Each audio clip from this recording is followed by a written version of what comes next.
why we should remain active in the place of prayer. Kaya. You don't pray when some problems are coming to you. Pray consistently. That is why the Bible said men always ought to pray and not to faint. Do you know why God took that word men? Men, not because it is men. Men are those who take care of territories. Let's capture it from the book of Genesis. The Bible said when God created man, he placed him in the garden and said, the first thing is what? Take care of it and keep it. Men are keepers. Men are keepers. Men are guards. So if God calls you a man, he is telling you you are supposed to be a keeper. You are supposed to be a guard. Am I communicating here? You are supposed to be a keeper. You are supposed to be a guard. So men always ought to pray, which means every keeper must be active. Every guard must be at alert. So you are not yet a man when you have not learned to pray always, because you are not capable enough to keep the city. That is why a boy shouldn't marry. It is men that are in the right position to marry. A boy who marries will always beat his wife.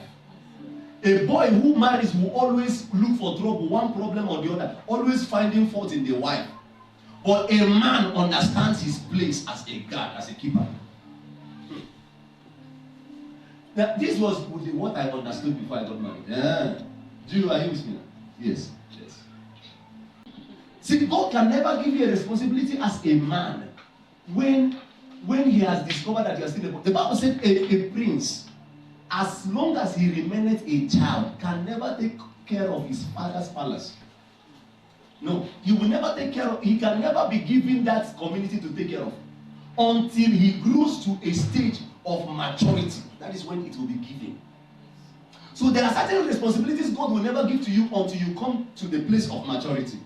Yes, even when you pray and say, God give me, he will not give you why, because you have not grown enough to handle that thing. Am I saying something? So men always ought to pray. It is men that always ought to pray because they are gods. It is a boys. Anyone who you see does not pray is a boy, is a child. Yes, because children forget to pray. Let me tell you one of the things men does. Men are very logical in their thinking. They think versatile. They think they have A, B, C, D. They are thinking always. Is that true? At a given time. So they are setting their traps here. They are setting their traps here. They are setting their traps here. So a man who is a man does not stay without being active up here. Are you with me? So when God says you are a man, it means that even when you do not need that to pray, you are praying in the inside. You are always active inside. Did I preach this gospel well? So you are not recognized as a man until you always pray. So if in case you don't pray, I do not call you a boy, just know that you are a boy. I do not call you a child, just know that you are what? A child. In case you don't pray always, just know that you are a child. That is why you are needing everybody to pray for you, because you are still a child. You know, the Bible said, do not be children that are tossed to and fro by different doctrines. Let me not leave my portion of the scripture that I'm talking about and dive into another thing. He said, do not be like children that are moved about, tossed to and fro by different doctrines. If you see a child, note that the child is always having 5 prophets at the same time. I'm a prophet and I'm telling you. Do you know what happened? The person in question will not know the prophet that is even helping him or her in the place of prayer as a priest. Did I say you shouldn't have more than one pastor? No.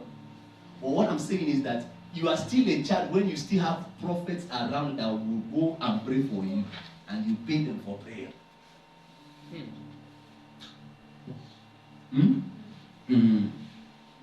Every now and then you are meeting. Every now and then you are meeting. Every now and then you are meeting. Every now and then you are meeting. Every now and then you are meeting.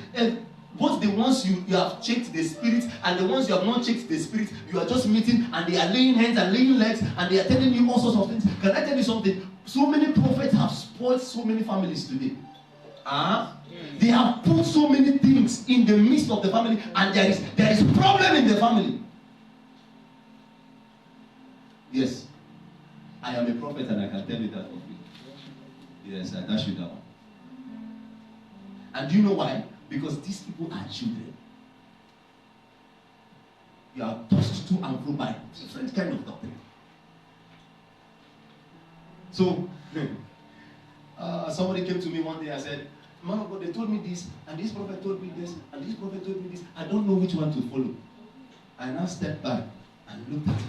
I said, "You don't know which one to follow? A young lady that wanted to get married. You don't know which one to follow. And this prophet told you this prophet told you that. What has God himself told you?" That is the question. And she was moping at me. Why would you be moping at me? I just asked you a simple question. What has God told you? You see me, I am not in the business of telling people this is your husband and this is not your husband. Me, personally. No, when I did that was when I was a child as a prophet. When they would bring lists. When I grew up and became mature, I dropped those things. You know, Paul said when I was a child, I thought like a child. I behaved like a child. But now that I'm a man, he said, now that I'm a man, I dropped childish things. Read that portion of the scripture very well. You understand. He didn't say now that I'm grown up, now I'm not. He said, now I'm a man. I don't take lists too. I don't take lists. Man of God, which one is my husband? What has the Lord told you? So that tomorrow you will not behave like Adam. It was the woman you gave to me. You will not start calling me. Man of God, that same person you said is my wife, is my husband, is dealing with me. Man of God, you are the cause. Me, now I've grown up. Are you with me now? So now the lady became confused because diverse prophets told us. Now I took her through a procedure of studying and praying on herself, by herself, on her own. And now it was in the place of prayers and in the place of study and personal exercise in spiritual matters that she discovered that the person she was actually looking at was not the one. I was not the one that gave the prophecy. She by herself discovered. Yes. So what I did was to confirm what she has seen. Alright? That was what I did. So they put confusion in her head. It's a Mecca. This one now said, the way I'm seeing it is John. This one now said, the way I'm seeing it is Job. She now became confused. Is it Emeka or John or Job? What has the Lord told you? Is it the problem?